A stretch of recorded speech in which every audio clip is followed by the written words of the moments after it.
Hello नमस्कार जय हिंद दोस्तों। मैं अभिषेक सुमन आपका अपने यूट्यूब चैनल एबी क्लासेस में स्वागत करता हूं। दोस्तों आज हम देखेंगे रीड लेवल सेकंड की थर्ड शिफ्ट का सीडीपी यानी बाल विकास के आंसर की। तो आइए बिना देरी करते हुए स्टार्ट करते हैं आज की क्लास। क्वेश्चन नंबर फर्स्ट आपके सामने ये रहा।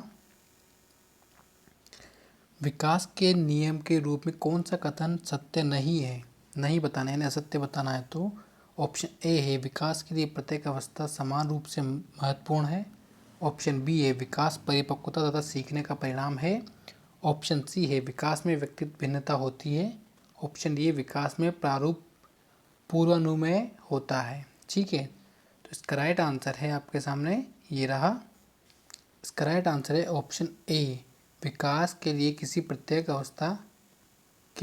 अवस्था समान रूप से महत्वपूर्ण होती है। ये आंसर गलत है क्योंकि विकास प्रत्येक अवस्था में अलग अलग तरीके से होता है, इसलिए ये आंसर गलत है। तो यही आंसर राइट है, नहीं पूछा तो ये आंसर राइट है। ठीक है, नेक्स्ट क्वेश्चन। नैतिक विकास का सिद्धांत किसके द्वारा प्रतिपादित किया गया था? इजी क्वेश्चन है बहुत। इसका राइट आंसर क्या है? लॉरेंस कोलबर्ग के द्वारा नैतिक विकास का प्रतिपादन किया गया था। Okay, next question. व्यावसायिक चयन में व्यक्तिगत भिन्नताओं को निम्न द्वारा समझा जाता है। ऑप्शन ए है संज्ञा व योग्यताओं में अंतर। ऑप्शन बी है स्वभाव प्रवृत्तियाँ। ऑप्शन सी है संस्कृति पृष्ठभूमि अंतर, या ऑप्शन डी है अभिक्षमता में अंतर। तो इसका राइट आंसर होगा ऑप्शन डी, अभिक्षमता में अंतर। ठीक है, नेक्स्ट क्वेश्चन। बाल विकास में वातावरण की भूमिका डैश के द्वारा सबसे सही रूप से प्रतिबिंबित होती है। ऑप्शन ए है स्वभावत प्रवृत्तियाँ। ऑप्शन बी है व्यक्तित्व की प्रकृति। ऑप्शन सी है प्राथमिक प्रकृतियों के तरीके। ऑप्शन डी है आदत निर्माण। तो इसका राइट आंसर बताइए, इसका राइट आंसर क्या होगा? इसका राइट आंसर होगा ऑप्शन डी, आदत निर्माण। Sorry, option D. ठीक है, आदत निर्माण। Next question. व्यक्तित्व का शील गुण का सिद्धांत किसके द्वारा प्रतिपादित नहीं किया है? नहीं पूछ रहा है, बताइए आप ये। अब इसमें आप लोग बहुत लोग कंफ्यूज होंगे, इसका राइट आंसर क्या होगा। तो आपके सामने ऑप्शन रखते हैं, पॉल कॉस्ट और रॉबर्ट मैकेट के द्वारा। ऑप्शन बी है रेमंड केटल के द्वारा। ऑप्शन सी है हैंस आइजक के द्वारा। ऑप्शन डी है गोडाल्ट आलपोर्ट के द्वारा। इसका राइट आंसर बताइए, इसका राइट आंसर। अधिकतर लोग इसके अंदर ऑप्शन ए लगाएंगे, पॉल कॉस्ट और रॉबर्ट मैकेट द्वारा, जबकि आंसर गलत हो जाएगा। इसका राइट आंसर होगा, इसका राइट आंसर होगा ऑप्शन सी, हैंस आइजक के द्वारा। सॉरी, हैंस आइजक के द्वारा व्यक्तित्वशील गुणों का सिद्धांत को प्रतिपादित नहीं किया गया है। Okay, next question. कौन सा व्यक्तित्व परीक्षण नैदानिक निदान के लिए वैध है? ऑप्शन ए है MMPI। Option B 16 PF। Option C है EPPS, या ऑप्शन डी है TAT। तो इसका राइट आंसर क्या होगा? इसका राइट आंसर होगा ऑप्शन ए, ऑप्शन ए। ठीक है, नेक्स्ट क्वेश्चन।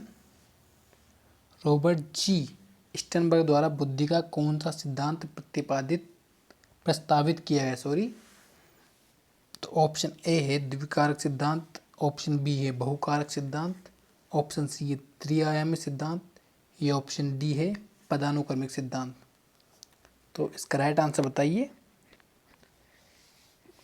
अब देखिए, ये क्वेश्चन ऐसा है कि इसमें आप हिंदी वालों को, जो हिंदी मीडियम, उनको बोनस अंक मिलने के पूरे चांस है, क्योंकि स्टर्नबर्ग द्वारा त्रिचापी दिया गया था, त्रिआयामी गिलफोर्ड के द्वारा दिए गए, जबकि इंग्लिश में लिखा है थ्री फैक्टर। तो ये इंग्लिश में एकदम राइट है, लेकिन हिंदी में त्रिआयामी गिलफोर्ड के द्वारा दिए गए हैं।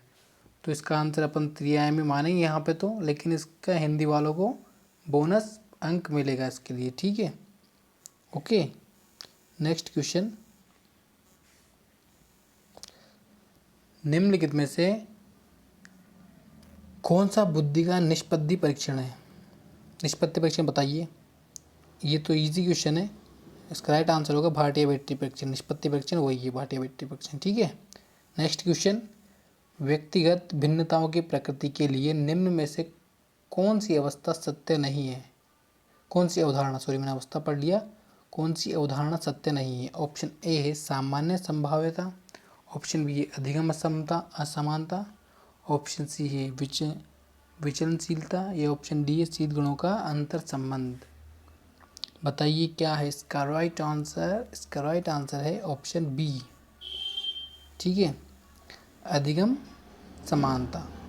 नेक्स्ट क्वेश्चन, प्रतिभाशाली बालकों के लिए शिक्षा के लिए कौन सा उपाय प्रारंभिक नहीं है, प्रासंगिक नहीं है? और इसका राइट आंसर बताइए। पाठ्यक्रम की समृद्धि, उपचारात्मक अध्ययन, ऑप्शन सी श्रेणी उन्नत, या ऑप्शन डी विशेष कक्षाएं, जो कि प्रतिभाशाली बालक की नहीं है। तो इसका राइट आंसर होगा ऑप्शन बी, प्रतिभाशाली बालकों को उपचारात्मक अध्यापन की आवश्यकता नहीं होती। ये विशेष आवश्यकता वाले बच्चे या पिछड़े बालकों के लिए उपचारात्मक अध्ययन की आवश्यकता होती है। नेक्स्ट क्वेश्चन, 11वां क्वेश्चन, कौन सी विकृति अधिगम अक्षमता का एक उदाहरण है? ऑप्शन है क्रिस्टलिज्म, ऑप्शन है ADHD, ऑप्शन सी है डिसलेक्सिया, या ऑप्शन डी है ऑटिज्म। इसका राइट आंसर है ऑप्शन सी। ठीक है, एक अधिगम अक्षमता ADHD भी, लेकिन ये विकासात्मक अधिगम अक्षमता है। ठीक है, और अधिकतर अपन रीट में डिसलेक्सिया से क्वेश्चन आए तो अपन डिसलेक्सिया को सही मानेंगे। ठीक है।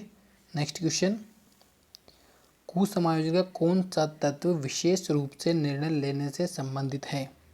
निर्णय लेने से संबंधित है। ठीक है, तो ऑप्शन ए है आपके समतनाव, ऑप्शन बी है कुंठा, ऑप्शन सी है चिंता, और ऑप्शन डी है द्वंद्व। तो इसका राइट आंसर हो जाएगा द्वंद्व। द्वंद्व के अंदर ही हम निर्णय लेने में अक्षम होते हैं। उसके अंदर हमको आपने देखा होगा परिहार, क्या एक तो परिहार थे कुछ था, ऐसे ही था। उनके अंदर अपन को डिसीजन दो, या तो दो नकारात्मक होती है या दो सकारात्मक होती है। इसमें अपन को डिसीजन लेने में निर्णय में संबंधित होती है। ठीक है। नेक्स्ट क्वेश्चन, जेफी गिलफोर्ड के अनुसार सृजनात्मकता बालकों के लिए विशेषता कौन सी नहीं है? सृजनात्मक बालकता की विशेषता पूछ रहा है, तो आपको बताना है कौन सी विशेषता नहीं है। ऑप्शन है चिंतन में सहानुभूति, ऑप्शन बी है समस्या के बहुविधि उत्तर, ऑप्शन सी है चिंतन में लचीलापन, ये ऑप्शन डी है चिंतन में मौलिकता। तो इसका राइट आंसर है ऑप्शन ए। नहीं पूछा है, अधिकतर क्वेश्चन नहीं से आ रहे, तो नहीं पे विशेष ध्यान देना है आप सब लोग को। इसमें चिंतन में समानुभूति। ठीक है, यानी empathy of thinking. Empathy of thinking creative बालकों में नहीं होती, जबकि लचीलापन और बहुविधि उत्तर ये सब होते हैं उनके अंदर। नेक्स्ट क्वेश्चन, ट्राइसोमी 21 को कहा जाता है? ट्राइसोमी 21 यानी 21वें गुणसूत्र को क्या कहा जाता है बताइए? लाइकोफेल्डर संलक्षण और सिकल सेल रोग, ऑप्शन डी सी टर्नल संलक्षण, ऑप्शन डी डाउन संलक्षण इन डाउन सिंड्रोम। तो इसका राइट आंसर हो जाएगा डाउन सिंड्रोम। टर्नल सिंड्रोम या डाउन सिंड्रोम, तो इसका आंसर डाउन सिंड्रोम होगा डी। ठीक है, डाउन सिंड्रोम के अंदर 21वें गुणसूत्र को प्रभावित होता है। नेक्स्ट क्वेश्चन, निम्नलिखित में से कौन सा थॉर्नडाइक के सीखने के नियमों का हिस्सा नहीं है? नहीं बताना है आपको, तो कौन सा नहीं है? ऑप्शन ए तत्परता का नियम, ऑप्शन बी साचार्य का नियम, ऑप्शन सी अभ्यास का नियम, या ऑप्शन डी प्रभाव का नियम। तो जैसे आपको सबको बता दें, ये गौण नियम आता है, बाकी तीनों मुख्य नियम में आते हैं। तत्परता, प्रभाव और अभ्यास ये मुख्य नियम है, जबकि साचार्य गौण नियम है। नेक्स्ट क्वेश्चन, निम्न में से कौन सा कक्षा में सीखने को प्रभावित करने वाला मनोवैज्ञानिक कारण है? मनोवैज्ञानिक कारण बताना है आपको। ठीक है, अच्छे से पढ़ के क्वेश्चन को देखना है, उसके बाद आंसर लगाना है। ऑप्शन है स्वास्थ्य, उम्र एवं जेंडर, ये तो शारीरिक कारण हो गए। परिपक्वता का उत्तर ये भी शारीरिक हो गया। अभिप्रेरणा एवं संवेदनात्मक अवस्था, ये हो सकता है विषय वस्तु की अर्थपूर्णता। तो इसका राइट आंसर हो जाएगा ऑप्शन सी। ठीक है, मनोवैज्ञानिक यही है, अभिप्रेरणा एवं संवेदनात्मक अवस्था। नेक्स्ट क्वेश्चन, अंतर्दृष्टि का सिद्धांत किसके द्वारा प्रस्तावित किया गया था? बहुत इजी क्वेश्चन है ये, किसके द्वारा? कोहलर के द्वारा। ठीक है, वर्दीमर कोफ्फा के द्वारा। नेक्स्ट क्वेश्चन, अधिगम में समस्या समाधान उपागम का अंतिम चरण कौन सा है? ऑप्शन ए है तार्किक क्रम का अनुसरण, संप्रत्यता नियमों का ज्ञान, ऑप्शन सी है निष्पादन का सत्यापन, या ऑप्शन डी है क्रियाविधि का प्रदर्शन। तो समस्या समाधान कितने सोपान बताए थे? 7 सोपान होते हैं और सबसे लास्ट में होता है निष्पादन और सत्यापन। सत्यापन आप कहीं भी देखेंगे सबसे लास्ट में होता है वो, ठीक है। सत्यापन सबसे लास्ट में होता है, आखिरी में जाके। नेक्स्ट क्वेश्चन, 19वां क्वेश्चन, समायोजन के लिए एक युक्ति है कि रूप रक्षात्मक युक्ति के प्रयोग को मौलिक रूप से किसके द्वारा प्रस्तावित किया गया था? तो इसका राइट आंसर बताना है आपको। ऑप्शन ए है अब्राहम मास्लो, ऑप्शन बी है सिगमंड फ्राइड, ऑप्शन सी है कार्ल रोजर्स, या ऑप्शन डी है जीन पियाजे। तो इसका राइट आंसर है ऑप्शन बी, सिगमंड फ्राइड द्वारा समायोजन की युक्ति की रक्षात्मक युक्तियों के प्रयोग को बताया गया था। नेक्स्ट क्वेश्चन, निम्न में से कौन सा बाह्य अभिप्रेरणा का उदाहरण है? उदाहरण है। ऑप्शन है उपलब्धि की आवश्यकता, ऑप्शन बी चिंता, ऑप्शन डी आकांक्षा का स्तर, या ऑप्शन डी पुरस्कार। तो आपको बताना है, देखिए आप कुछ क्वेश्चन को हटा के देख लीजिएगा। चिंता को हटा दीजिए, आकांक्षा का स्तर, ये दोनों हट ही गए, बाकी बचा उपलब्धि की आवश्यकता और डी पुरस्कार। तो इसका राइट आंसर हो जाएगा पुरस्कार, ठीक है। पुरस्कार बाहरी अभिप्रेरणा है। नेक्स्ट क्वेश्चन, निम्न में से कौन सा शिक्षण के स्तरों के आधार पर शिक्षण का प्रकार नहीं है? शिक्षण का प्रकार नहीं है बताना है, इसमें से आपको कौन सा प्रकार नहीं है। मैं आपको पहले बता देता हूँ कि अपन को नहीं पे ज़्यादा ध्यान देना है, जल्दीबाजी करके क्वेश्चन नहीं पढ़ना है, नहीं को देखना अच्छे से। ऑप्शन ए है बोध स्तर, ऑप्शन बी है प्रदर्शन स्तर, या ऑप्शन सी है स्मृति स्तर, या ऑप्शन डी है चिंतन स्तर। तो इसका राइट आंसर हो जाएगा ऑप्शन बी, प्रदर्शन स्तर, ठीक है, प्रदर्शन स्तर। नेक्स्ट क्वेश्चन, डवाइल डब्ल्यू एलन के द्वारा कौन सी शिक्षण अधिगम विधि प्रस्तुत की गई है, ये बताना है आपको। तो एलन ने कौन सी अधिगम के लिए विधि बताई थी, शिक्षण अधिगम? तो उन्होंने बताया था अंतर्दृष्टि, मैं क्या बोल रहा हूँ, ये है उसने बताई थी सूक्ष्म शिक्षण, ठीक है, सूक्ष्म शिक्षण बताई थी उन्होंने। ओके, नेक्स्ट क्वेश्चन, अभिप्रेरणा चक्र के कितने महत्वपूर्ण घटक होते हैं? ऑप्शन ए है अधिगम, पुरस्कार तथा संतुष्टि, ऑप्शन बी है आवश्यकता, अंतर्निहित तथा प्रोत्साहन, ऑप्शन सी है अभिप्रेरणा, लक्ष्य, प्रतिपुष्टि, ऑप्शन डी है उपलब्धि, अनुमोलन तथा संबंध। तो इसका राइट आंसर क्या होगा बताइए? इसका राइट आंसर होगा option B, need, drive and, आवश्यकता, अंतर्निहित तथा प्रोत्साहन, ठीक है। एक बात और आपको बता दें, आप जब क्वेश्चन पढ़ें तो एक बार इंग्लिश को भी देख लें, क्योंकि इंग्लिश में क्वेश्चन ज़्यादा इजी होते हैं, हिंदी की लैंग्वेज बड़ी टफ होती है। एक बार आप इंग्लिश देखेंगे तो वो ज़्यादा इजी लगेगा आपको। क्रियात्मक अनुसंधान का प्रमुख उद्देश्य है। अब क्रियात्मक अनुसंधान, यहाँ क्वेश्चन बहुत से लोगों का क्वेश्चन गलत हुआ होगा, हम बता देते हैं आपको। क्रियात्मक अनुसंधान प्रमुख उद्देश्य क्या है बताना है। तो क्रियाविधि है, ऑप्शन बी नैदानिक है, ऑप्शन सी है विवरणात्मक है, या ऑप्शन डी है रूपांतकारी है। तो इसका राइट आंसर बताना है आपको। इसका राइट आंसर है ऑप्शन बी, क्रियाविधि, ठीक है। और क्रियाविधि इसका राइट आंसर है, ठीक है। अगर आपको किसी को चाहिए तो आप मुझे कमेंट करें, मैं इसका प्रूफ दे दूंगा आपको, ठीक है। नेक्स्ट क्वेश्चन, उपलब्धि परीक्षण के निर्माण के लिए निम्न में से कौन सा सत्य नहीं है? ऑप्शन ए है विश्वसनीयता, ऑप्शन बी है मूल्यांकन, ऑप्शन सी है वैधता, या ऑप्शन डी है वस्तुनिष्ठता। क्या है इसका राइट आंसर? तो इसका राइट आंसर है ऑप्शन बी, मूल्यांकन। मूल्यांकन इसकी विशेषता नहीं है, ठीक है, बाकी तीनों विशेषता है, विश्वसनीयता, वैधता और वस्तुनिष्ठता, ठीक है। नेक्स्ट क्वेश्चन, राष्ट्रीय पाठ्यचर्या रूपरेखा को किस वर्ष पारित किया गया था, ठीक है।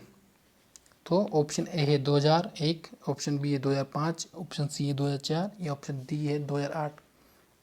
इनका राइट आंसर है 2005, जुलाई 2005 में प्रस्तावित किया गया था। ठीक है, नेक्स्ट क्वेश्चन, आकलन का कौन सा प्रकार शिक्षण अधिगम प्रक्रिया से संबंधित नहीं है? शिक्षण अधिगम प्रक्रिया से कौन सा संबंधित, ये बताना है आपको। तो ऑप्शन ए है उपलब्धि, ऑप्शन बी है नैदानिक, ऑप्शन सी है सतत, ऑप्शन डी है उपचारात्मक। तो इसका राइट आंसर है ऑप्शन ए उपलब्धि। उपलब्धि का संबंध शिक्षण अधिगम प्रक्रिया से संबंधित है। ठीक है, आकलन में। नेक्स्ट क्वेश्चन, जीन प्याजे के संज्ञानात्मक विकास के सिद्धांत में कौन सी अवधारणा संबंधित नहीं है? मतलब जीन प्याजे की कौन सी संबंधित नहीं है, बताना है आपको। तो ऑप्शन ए है स्कीमा संबंधित है, बिल्कुल है। अधिकरण, ये देख लेते हैं। ऑप्शन बी आत्मसातकरण, ये ऑप्शन डी है व्यवस्थापन। तो इसका राइट आंसर बताना है आपको क्या होगा। इसका राइट आंसर होगा ऑप्शन बी अधिग्रहण। बाकी तीनों के जीन प्याजे ने बात कही है, स्कीमा, आत्मसातकरण और व्यवस्थापन। ठीक है, नेक्स्ट क्वेश्चन, जीन्स का जोड़ा जो विशेष गुणसूत्र एक विशिष्ट स्थान अधिग्रहित करता है तथा समान गुणों को नियंत्रित करता है कहा जाता है? इसके ऑप्शन ए है कार्योटाइप, ऑप्शन बी है RAN, ऑप्शन सी है एलील, ऑप्शन डी है ऑटोसोम्स। तो इसका राइट आंसर बताइए। इसका राइट आंसर एक्चुअली मेरे अकॉर्डिंग एलीन होना चाहिए, एलील। बाकी इसका डी भी हो सकता है ऑटोसोम्स। ये कुछ थोड़ा आगे पीछे ऐसा है, साइंस का क्वेश्चन है, मुझे इतना नॉलेज नहीं है इसके बारे में, लेकिन इन दोनों में से एक क्वेश्चन है, आंसर इनका मेरे अकॉर्डिंग एलील है। ओके, नेक्स्ट क्वेश्चन आज का लास्ट क्वेश्चन, सिगमंड फ्रायड द्वारा प्रस्तावित मनोलैंगिक विकास की अवस्था निम्न में से कौन सी नहीं है? ऑप्शन है फेलिक अवस्था, ऑप्शन बी है एलन अवस्था, ऑप्शन सी है एडिपस कॉम्प्लेक्स अवस्था, ऑप्शन सी है डी है लेटिक अवस्था। ठीक है, तो सिगमंड फ्रायड ने बताई थी अवस्था, आपने पढ़ी होंगी उनकी। तो फेलिक अवस्था भी है, एलन अवस्था भी है, लेटिन्स अवस्था है, लेकिन एडिपस कॉम्प्लेक्स अवस्था नहीं है। ये फेलिक अवस्था की ही विशेषता है। ठीक है, ओके। तो कैसी लगी आप क्लास? सब लोग कमेंट करके बताएं कि आपके 23 में से कितने मार्क्स आए, कितने नंबर आने। ठीक है, तो सब पढ़ते रहिए, आगे बढ़ते रहिए। तब तक के लिए बाय, गुड नाइट।